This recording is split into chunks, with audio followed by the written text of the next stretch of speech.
आए हूं इस कहानी का अगला एपिसोड।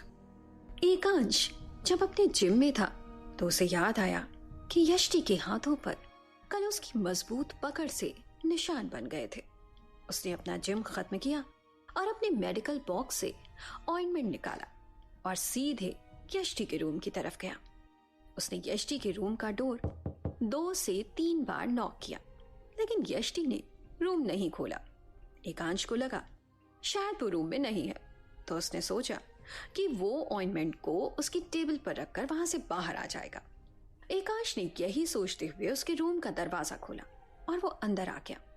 उसने सच में यष्टि को रूम में नहीं पाया, तो उसने जाकर वो ऑइंटमेंट वहीं टेबल पर रख दिया। लेकिन तभी वॉशरूम का डोर खुला और यष्टि नहाकर बाहर आई। ये बहुत ही ज्यादा ऑकवर्ड मोमेंट था एकांश और यष्टि दोनों के लिए। यष्टि सिर्फ टॉवल में थी और इस समय एकांश को वहां एक्सपेक्ट कर ही नहीं रही थी। उसने उस टॉवल को अपनी चेस्ट से बांधा हुआ था, जिसकी वजह से वो टॉवल उसके थाइस तक ही आ रही थी। उसके बाल पूरी तरह से भीगे हुए थे और उसके कंधों पर बिखरे हुए थे, जो कि उसकी कमर तक आ रहे थे। हल्के गर्म पानी में नहाने की वजह से उसकी स्किन एकदम गुलाबी हो गई थी। एकांश एकदम बेशर्मों की तरह उसे एकटक देखे ही जा रहा था। यष्टि बहुत ही ज्यादा अट्रैक्टिव लग रही थी उस समय। एकांश ने रूम में एंटर होते हुए इस बात पर बिल्कुल भी ध्यान नहीं दिया था कि यष्टि ने अपने कपड़े पहनने के लिए बेड पर निकाल कर रखे हुए थे। यष्टि ने फुर्ती से अपने हाथों से अपनी चेस्ट को कवर कर लिया। वो एक बार फिर एकांश पर चिल्ला पड़ी, अब ये भी मेरी गलती होगी कि आप मेरे रूम में बिना नॉक के आ गए और ऊपर से मुझे ऐसे घूर घूर कर देख रहे हैं। आपको क्या बिल्कुल भी शर्म नहीं आती? अब एकांश ने अपनी चुप्पी तोड़ी और यष्टि को जवाब दिया, मैंने नॉक किया था लेकिन तुमने जवाब नहीं दिया। मैं तुम्हारे लिए ये ऑइंटमेंट लेकर आया था ताकि तुम अपने हाथों पर लगा लो। और रही बात तुम्हें घूरने की, तो तुम इतनी भी खूबसूरत नहीं हो जो मैं तुम्हें घूरूंगा। वैसे भी मुझे लड़कियों में कोई इंटरेस्ट नहीं है। अगर इतनी इनसिक्योरिटी है तो अपना रूम लॉक करके ये सब काम किया करो।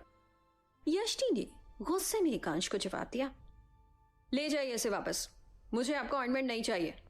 जो निशान आपने दिए हैं उससे मुझे याद रहेगा कि आप कितने क्रूर इंसान हैं। अब प्लीज आप बाहर चले जाइए। इतना कहते हुए यष्टि ने डोर की तरफ इशारा किया। अब एकांश ने शरारत भरे लहजे में यष्टि से कहा, बी केयरफुल, कहीं गुस्से में तुम्हारा टॉवल ना गिर जाए। इतना कहते हुए एकांश वो ऑइंटमेंट वहीं छोड़कर अपने चेहरे पर एक मुस्कुराहट लेते हुए बाहर आ गया। इस बार एकांश के भी दिल की धड़कनें थोड़ी बढ़ गई थी, लेकिन उसने बहुत जल्दी अपनी फीलिंग्स को कंट्रोल किया और अपने रूम में नहाने के लिए आ गया। जब एकांश की बॉडी शार में भीग रही थी तब उसकी आंखों के आगे यष्टि का ही ख्याल आ रहा था, जब वो भीगी भीगी सी टॉवल में सिमटी हुई उसके सामने खड़ी थी।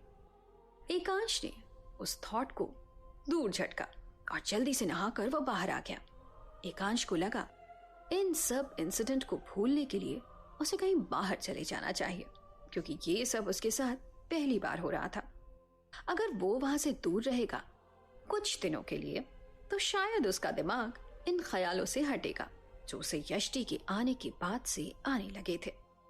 एकांश ने अपना लैपटॉप बैग उठाया और बिना ब्रेकफास्ट किए ही वहां से निकल गया। उसने रास्ते से ही सुनीता जी को फोन किया। हेलो सुनीता जी, आप मेरा बैग पैक कर देना 4 दिन के लिए। मैं आउट ऑफ स्टेशन जा रहा हूँ।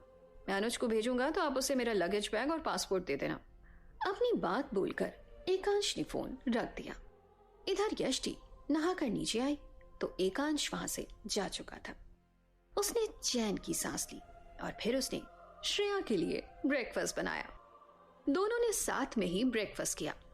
यष्टि का आज प्लान था कि वो आज श्रेया को गार्डन तक घुमा कर लाएगी, क्योंकि वो चाहती थी कि श्रेया बाहर की दुनिया भी देख ले।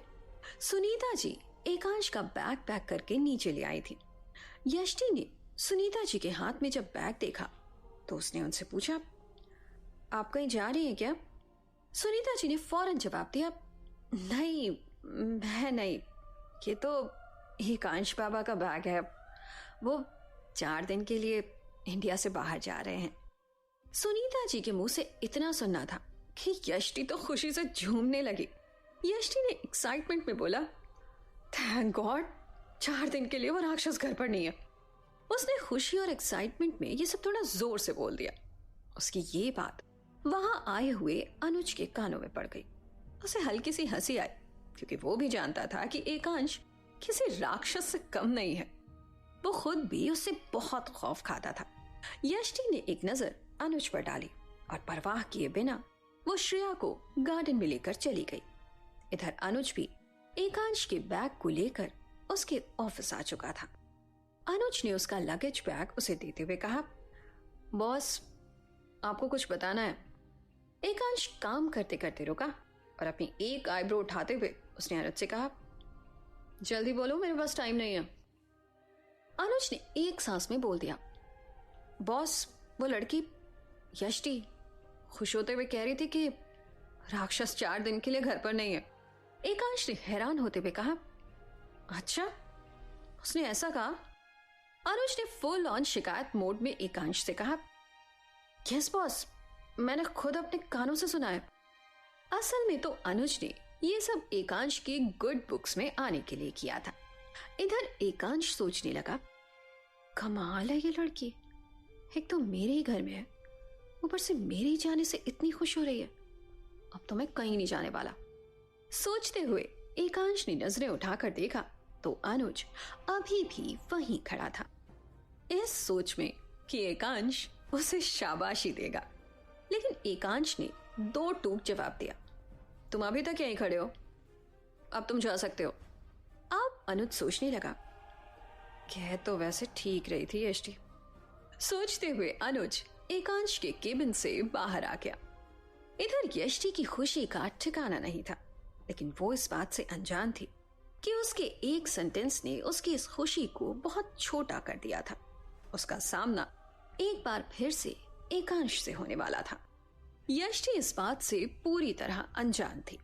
इधर एकांश ने अपनी फ्लाइट्स के टिकट कैंसिल कराए और वहां से घर के लिए निकल गया। यष्टि ने श्रेया से कहा, चलो बेटा, आज हम लोग ना ब्लाइंड फोल्ड खेलते हैं। क्या तुमने कभी ये गेम खेला है? श्रेया ने ना में सिर हिलाया तो यष्टि ने उसे समझाते हुए कहा, ठीक है, फिर मैं तुम्हें खेल कर दिखाती हूँ, फिर तुम मुझे कॉपी करना, ओके जान? श्रेया ने हाँ में सिर हिला दिया। सुनीता जी ने श्रेया को पूरी तरह से यष्टि के साथ इन्वॉल्व देखा तो उन्होंने यष्टि से कहा, मैं रवि को लेकर मार्केट तक जा रही हूँ सब्जियां लेने, तुम दोनों खेलो। यष्टि ने ओके कहा और ब्लाइंड फोल्ड को अपनी आंखों पर बांधा। उसने अपने हाथ हिलाते हुए कहा, श्रेया बेटा, तुम्हें मुझसे बचना है और मैं तुम्हें पकड़ूंगी, और अगर तुम पकड़ी गई तो तुम हार जाओगी, ओके बेबी? श्रेया भी समझ चुकी थी कि उसे क्या करना है। आज तक न जाने कितनी ही नैनी एकांश ने रखी थी, लेकिन कोई भी श्रेया के साथ घुल मिल नहीं पाई थी और श्रेया के साथ इस तरह से बॉन्डिंग नहीं बना पाई थी। श्रेया जाकर सोफे के पीछे छिप कर बैठ गई। इधर एकांश भी अब तक घर वापस आ चुका था। उसने अपनी बॉडीगार्ड्स को बाहर ही रोका और वो घर के अंदर आ गया।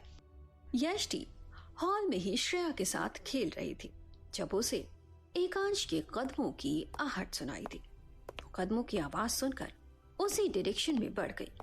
कुछ ही देर में उसने आगे बढ़ते हुए एकांश को जाकर थाम लिया था। एकांश उसे ऐसा करते हुए बड़ी हैरानी से देख रहा था। यष्टि को अब तक एहसास हो चुका था कि जिसको उसने पकड़ा है वो श्रेया तो बिल्कुल नहीं हो सकती। यष्टि ने एकांश के चेहरे को टटोला तो उसे एकांश की हल्की बढ़ी हुई शेव महसूस हुई। उसने अपने ब्लाइंड फोल्ड को खोला तो वो एक बार फिर से एकांश को थामे हुए खड़ी थी। एकांश ने चिढ़ते हुए कहा, तुम्हें पूरे घर में मेरे अलावा और कोई नहीं मिलता है क्या? जब देखो बार बार आकर मुझे ही पकड़ती हो तुम। और क्या कहा था तुमने मुझे? राक्षस? मैं तुम्हें कहां से राक्षस लगता हूं? यष्टि मन में यही सोच रही थी। ये सब तो अनुज ने सुना था। लगता है इस अनुज ने एकांश के सामने जाकर सब कुछ बक दिया। कुछ नहीं रुकता इस इंसान के पेट में। यष्टि एकांश की तरफ देखते हुए किसी सोच में गुम थी। कि तभी श्रेया ने आकर उसे पीछे से हक कर लिया, जिससे एकांश के सवाल बिना जवाब के ही रह गए। यष्टि को मौका मिला तो उसने श्रेया को फौरन गोद में उठा लिया। वहां से जाने को हुई तो एकांश ने उसके हाथ को पीछे से पकड़ लिया। एकांश ने यष्टि से पूछा, तुमने अभी तक मेरे सवालों का जवाब नहीं दिया, क्या मैं तुम्हें राक्षस लगता हूं? यष्टि ने एकांश के उस हाथ की तरफ इशारा करते हुए कहा, जिससे उसने यष्टि का हाथ थामा हुआ था। देखो, इसी वजह से मैंने आपको राक्षस कहा था। अभी भी आपने मेरे हाथ को बेदर्दी से पकड़ा हुआ है। आपको नहीं लगता क्या कि सामने वाले को भी पेन होता है?